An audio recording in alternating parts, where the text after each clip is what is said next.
Sobat Energi, wabah virus corona yang sedang kita hadapi bersama ini dampaknya luar biasa terhadap pertumbuhan ekonomi dunia. Karena virus corona ini, pertumbuhan ekonomi di banyak negara menurun, khususnya China, yang berakibat kebutuhan energi dalam hal ini BBM juga ikut menurun. Penurunan permintaan minyak dengan stok melimpah menyebabkan harga yang juga ikut turun. Fenomena inilah yang mendasari inisiasi OPEC yang didominasi oleh Arab Saudi untuk memotong produksi minyak mentah mereka. OPEC juga mengajak Rusia sebagai negara aliansi atau disebut juga dengan OPEC Plus untuk ikut ambil bagian dalam pemotongan produksi ini. Total produksi yang rencananya dipotong ini adalah sebesar 1,5 juta barel per hari secara kolektif yang rencananya mulai diberlakukan pada awal bulan April hingga akhir tahun 2020. For your information, OPEC, Organization of Petroleum Exporter Countries, adalah organisasi kartel yang dibentuk untuk mengatur suplai minyak dengan tujuan mengatur harga minyak di pasar dunia.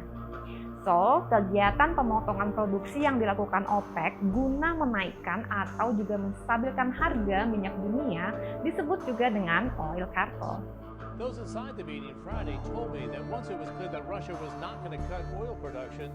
Setelah proses negosiasi yang cukup panjang, puncaknya Jumat 6 Maret 2020 pada saat pertemuan OPEC di Vienna, Rusia menyatakan menolak untuk ikut ambil bagian dalam pemotongan produksi kali ini.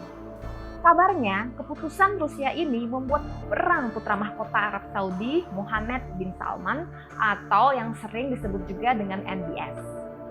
Dengan keadaan emosi, MBS menyampaikan akan menaikkan produksi minyaknya hingga 12-13 juta barel per hari dan juga menawarkan diskon harga sebesar 6-8 dolar per barel. Wow. Biasanya Arab Saudi hanya memproduksi minyaknya sekitar 10 juta barel per hari. The thing is, the oil global market is already oversupply. Menteri Energi Rusia Alexander Novak menyatakan bahwa Rusia juga berpotensi untuk meningkatkan produksi minyaknya sekitar 300.000 hingga 500.000 barel per hari dalam waktu dekat ini guna mengurangi resiko kerugian biaya produksi akibat turunnya harga. Di sisi lain, Amerika juga sedang sangat produktif dalam memproduksi shale oil-nya yang diperkirakan akan memproduksi sekitar 13 juta barel per hari di tahun 2020. Di tengah ancaman oversupply yang lebih dalam lagi ini, sontak harga minyak dunia turun drastis hingga menyentuh angka sekitar 32 dolar per barel. Penurunan drastis seperti ini baru pertama kali terjadi sejak tahun 1991, di mana harga minyak mentah dunia turun drastis dikarenakan perang Teluk.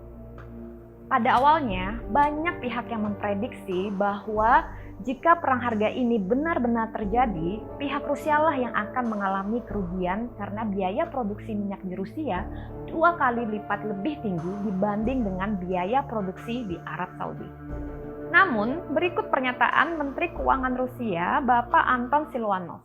Low oil prices, of course, have an effect on the dynamics of the Russian economy, because the Russian economy, undoubtedly to a large extent, is linked with oil production and oil refining. Therefore, our challenge is to try to reduce our reliance on the global price of energy resources. For this reason, the budget is being based on budget rules that take into account an oil price of $42 a barrel. And regardless of how things work out with the oil price, we will be able to finance our obligations because we have accumulated sufficient gold reserves, more than 7% of GDP. Therefore, even if the oil price goes to $30 a barrel or $20 a barrel, we will be able to honor our obligations for 3 years without any shocks or difficulties for our budget. Wow, nampaknya Rusia saat ini sangat percaya diri dengan kondisi keuangannya yang cukup kuat dalam mengatasi harga minyak yang rendah. Bahkan setelah pertemuan keputusan pemotongan produksi dengan OPEC kemarin, Menteri Energi Rusia, Bapak Novak, menyatakan bahwa Rusia siap menghadapi harga minyak yang rendah selama kurun waktu 10 tahun. banyak para pengamat dan media internasional yang memprediksi siapa yang pertama kali akan menyerah jika perang harga ini benar-benar terjadi. Namun, after all, tidak ada yang tahu apa yang sebenarnya akan terjadi ke depannya. Ramai isu yang beredar bahwa kedua negara akan melakukan pertemuan kembali untuk menstabilkan harga. Rusia juga menyatakan terbuka untuk negosiasi. Namun, pertemuan yang disebutkan ini dibantah oleh Menteri Investasi Arab Saudi. Di sisi lain, banyak media internasional yang menyebut bahwa perang harga yang akan terjadi ini sebenarnya dilakukan Rusia untuk membidik Amerika Serikat. Karena dengan harga minyak yang murah, maka Shell Oil Amerika Serikat akan menderita. Hal ini dikarenakan Shell Oil Amerika Serikat diproduksi dengan cara unkonvensional, yaitu dengan metode fracking, sehingga biaya produksi ini lebih tinggi dibanding dengan produksi konvensional oil lainnya. Ditambah, banyak perusahaan-perusahaan drilling Shell Oil Amerika Serikat yang mempunyai pinjaman besar kepada bank untuk menjalankan proyeknya. Dan jika harga minyak tetap rendah seperti saat ini dalam waktu yang panjang, maka perusahaan-perusahaan oil tersebut sangat sulit mendapatkan pinjaman ke bank-bank untuk dapat menjalankan proyek mereka.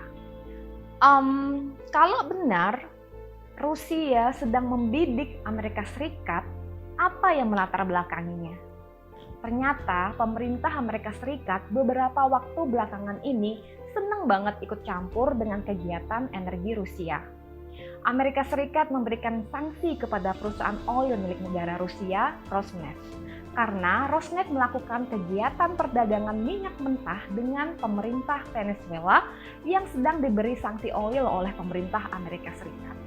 Akibat sanksi yang diberikan ke Rosneft ini, saham Rosneft langsung turun 2,7%. Tidak hanya sampai di situ, pemerintah Amerika juga ikut campur dalam proyek pembangunan pipa gas Nord Stream 2 yang dibangun dari Ust-Luga, Rusia ke Greifswald, Jerman, yang dibangun oleh Gazprom dengan beberapa perusahaan Uni Eropa lainnya. Dan kini setelah pembangunan proyeknya selesai 94%, pemerintah Amerika Serikat officially memberikan sanksi kepada perusahaan-perusahaan dan pemerintah yang ikut terlibat dalam pembangunan proyek ini. Nah, Sobat Energi, bagaimana kelanjutan isu potensi perang harga minyak mentah dunia ini selanjutnya? Akankah harga minyak dunia dapat turun hingga 20% per barelnya? We'll see. Tunggu rangkuman-rangkuman berita lainnya di video saya selanjutnya. Jika kalian suka dengan video ini, jangan lupa untuk subscribe dan like. Bye!